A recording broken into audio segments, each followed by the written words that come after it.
الحمد لله رب العالمين حمدا يكون لنا نورا وهدى والصلاة والسلام على سيدنا محمد النبي المصطفى وعلى آله وأصحابه أجمعين أما بعد السلام علیکم ورحمۃ اللہ وبرکاتہ۔ آپ دیکھ رہے ہیں ترجمان الکتاب یوٹیوب چینل میں آپ سب ناظرین کو دل کی گہرائی سے خوش آمدید کہتا ہوں۔ آج بھی گزارش ہے کہ آپ آخر تک ہمارے ساتھ رہیے، کیونکہ ہمارا آج کا موضوع حقیقتاً اصلاحی، علمی اور دینی اعتبار سے بے حد اہم ہے۔ آج ہم کتاب آپ کے مسائل اور ان کا حل کے باب سنت و بدعت سے ایک نہایت بنیادی اور حساس موضوع پڑھنے جا رہے ہیں، ماتمی جلوس کی بدعت۔ آئیے بغیر وقت ضائع کیے کتاب کی اصل عبارت کی جانب چلتے ہیں اور وہاں سے براہ راست مطالعہ کرتے ہیں۔ ماتمی جلوس کی بدعت۔ سوال: ماتمی جلوس کی شریعت میں کیا حیثیت ہے؟ کب اور کیسے ایجاد ہوئے؟ نیز یہ کہ حالیہ واقعات میں علماء اہل سنت نے کیا تجاویز پیش کی؟ جواب: محرم کے ماتمی جلوسوں کی بدعت چوتھی صدی کی وسط میں معز الدولہ دیلمی نے ایجاد کی۔ شیعوں کی مستند کتاب منتہی الاعمال جلد 1 صفحہ 453 میں ہے۔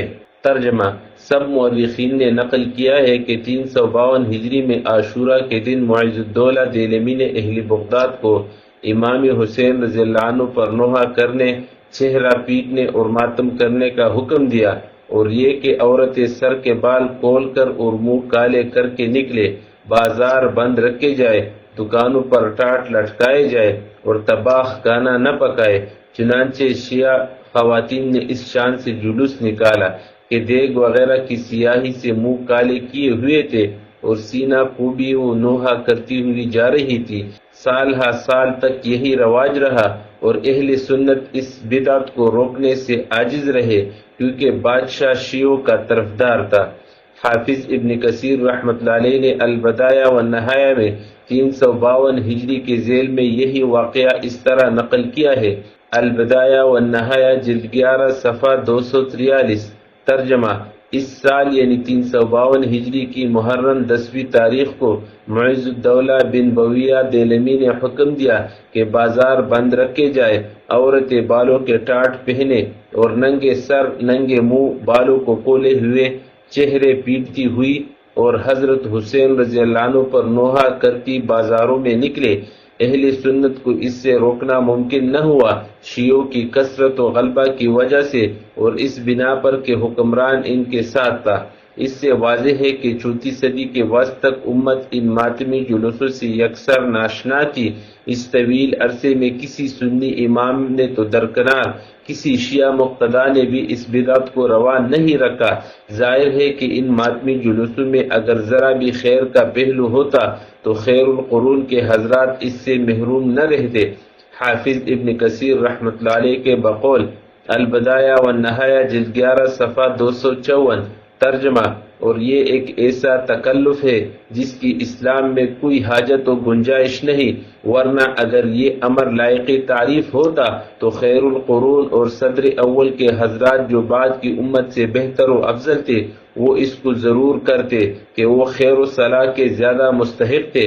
پس اگر یہ خیر کی بات ہوتی تو وہ یقیناً اس میں سبقت لے جاتے اور اہل سنت سلف صالحین کی اقتداء کرتے، ان کے طریقے کے خلاف نئی بدعت اختراع نہیں کیا کرتے۔ الغرض جب ایک خود غرض حکمران نے اس بدعت کو حکومت و اقتدار کے زور سے جاری کیا اور شیعوں نے اس کو جزء ایمان بنا لیا تو اس کا نتیجہ کیا نکلا؟ اگلے ہی سال یہ ماتمی جلوس سنی شیعہ فساد کا اکاڑا بن گیا اور قاتلین حسین نے ہر سال ماتمی جلوسوں کی شکل میں معرکہ کربلا برپا کرنا شروع کر دیا۔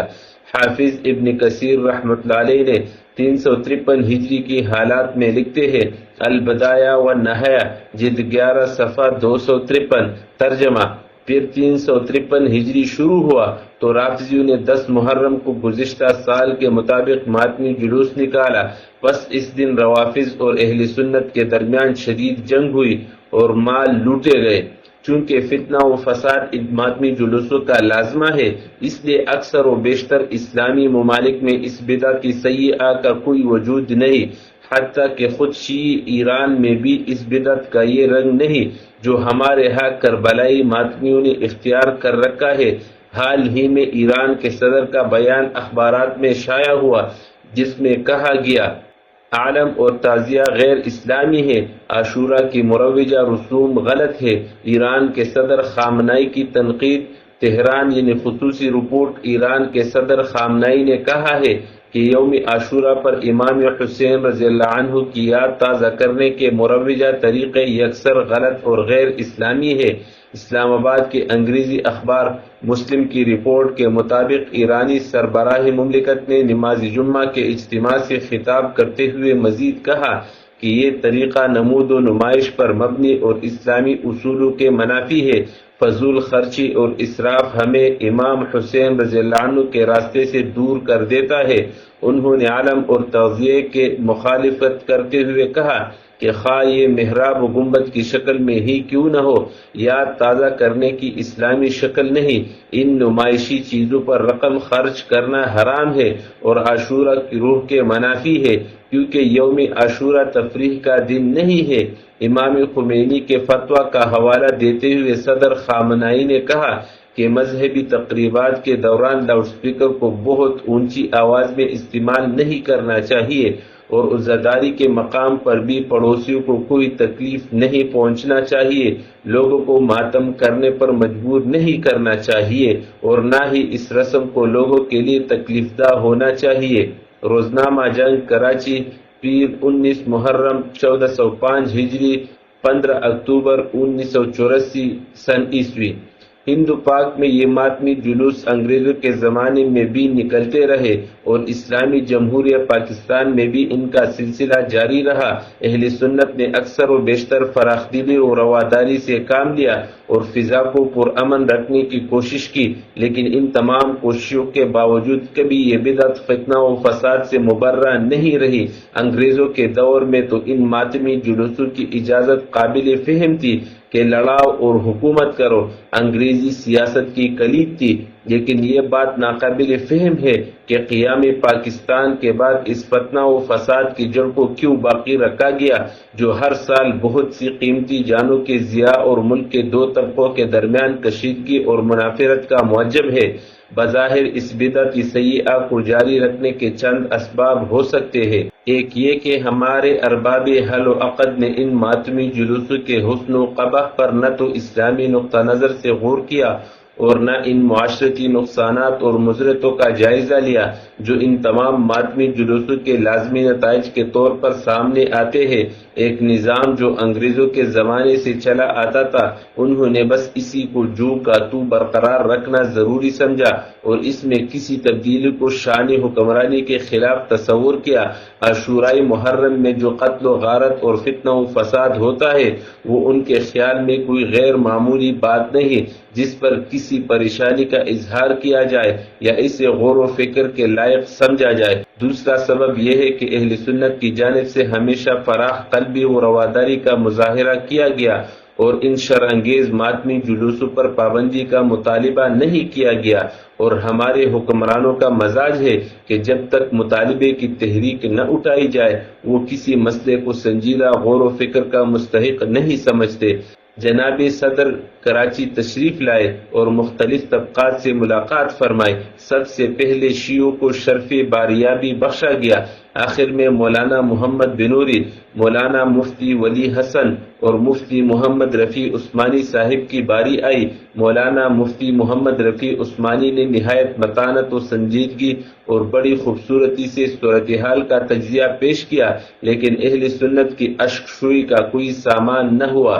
اہل سنت بجا طور پر یہ مطالبہ کرتی ہے کہ نمبر 1 ان ماتمی جلوسوں پر پابندی عائد کی جائے، نمبر 2 جن شر پسندوں نے قومی و نجی املاک کو نقصان پہنچائے ہے ان کو رہزنی و ڈکیتی کی سزا دی جائے، نمبر 3 اہل سنت کے جن املاک کا نقصان ہوا ان کا پورا معاوضہ دلایا جائے، نمبر 4 اہل سنت کے جن رہنماؤں کو جرم بے گناہی میں نظر بند کیا گیا ہے ان کو رہا کیا جائے۔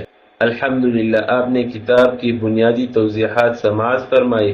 ہماری ذمہ داری یہی ہے کہ فرقہ وارانہ جذباتیت سے ہٹ کر قرآن و سنت اور علماء کی رہنمائی میں دین کا اصل موقف سمجھے۔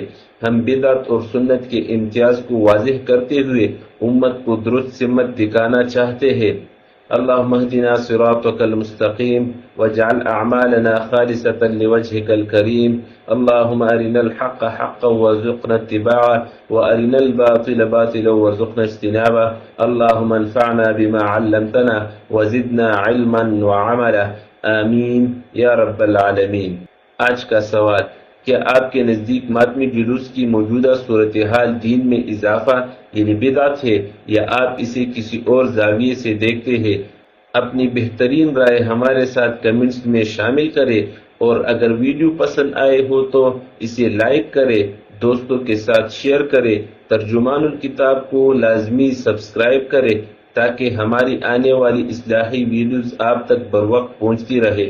جزاکم اللہ خیرہ، والسلام علیکم ورحمۃ اللہ وبرکاتہ۔